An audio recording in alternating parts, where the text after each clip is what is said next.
جیاواز لە ساڵانی دیکە لە سلێمانی بە شێوەی جیاواز و بە چەندین چالاکی هونەری و ئەدەبی پێشوازی لە هاتنی نەورۆز و ساڵی نوێی کوردی دەکرێت.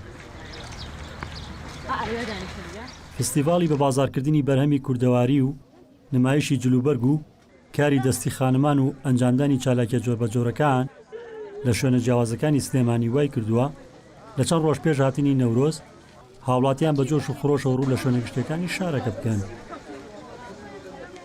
ئەم ساڵ بە حەقەت سلێمانی زۆر جیاوازە بەهۆیەوەی کە ئەم ئیڤنتانە لە حەڤەی مانگ و ڕۆژەکانی پێشتریشەوە بەردەوام بووە. ئەتوانین بڵێن هەم سەرنجی گەشتیار هەم خەڵکانێکی زۆری بۆ خۆی ڕاکێشاوەکو ئەبینین ئێستا پارکی ئازادی جادەی سالم هەموو شوێنەکان هەر قەرەباڵغە بۆن من ئەم دەهەلی کارانە کە ڕەخساوە بۆ خانمان بۆ هەموو ئەوانەی کە لێرن. جێوێکی خۆشە ئاین جیاوازە ساڵەکانی تر ساڵانی تر هەر بڵێن 21 مانگ ئەو کاتە بوو خەڵگەڕۆی بۆ سەیرانی جادەی سالم شتێکی ئەوانە بوو بەس ئەم ساڵ بە حەقە زۆر جیاوازە و ئەجوایەکی زۆر خۆشیان دروست کردو.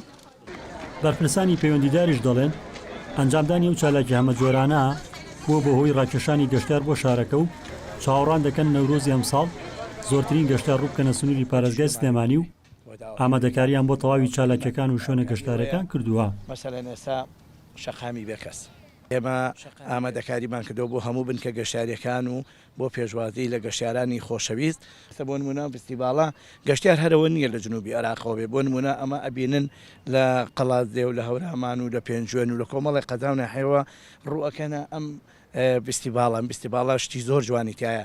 یعنی من ئێستا بینیومە کۆمەڵی خواردنی کلتوری ینی کۆن بەڕاستی ون بوون بەڵام ئێستا سەریان هەڵداوە من ئەبینم زۆر جوانە.